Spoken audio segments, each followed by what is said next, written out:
Cinsi yolla yoluxan infeksiyalar təhlükəsi. Hər il 19 milyondan çox insanda cinsi yolla yoluxan infeksiya qeydə alınır. İndiyə kimi 65 milyondan çox insan isə müalicə edilə bilməyən cinsi yolla ötürülən virus infeksiyası ilə yoluxmuşdur. Cinsi yolla yoluxan infeksiyaların vaxtında diaqnostikası və profilaktik tədbirlər bu xəstəliklərin yayılmasının qarşısını alır.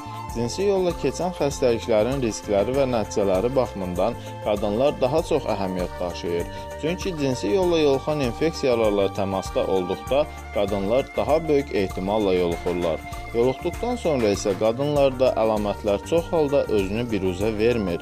Bu, asimptomatik gedişat kimi xarakterizə edilir. Digər tərəfdən bu infeksiyalar xroniki çanaq ağrıları sindromu, uşaqlıqdan kənar hamiləlik, sonsuzluq risklərinin artmasına görə də təhlükəlidir. Təəssüf ki, bu ağırlaşmaların geriyə dönə biləcəyi haqda çox az sayda sübutlar var.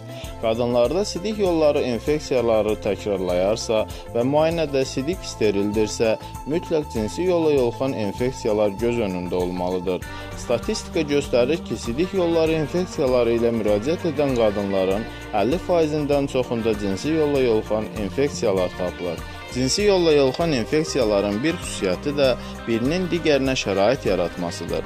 Məsələn, xoraların olması ilə xarakterizə olunan cinsi yolla yoluxan infeksiyalar qazanılmış immun çatışmazlığı sindromunun yoluxmasını asanlaşdırır və ya mikoplazma genitalium adlı infeksiyanın anticismlərinə sahib cütlüklər arasında HIV yoluxma riski yüksəkdir.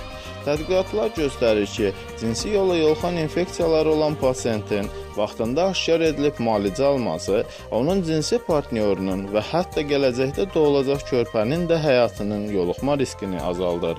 Hazırladı Rauf Kazımov, həkim, uroloq.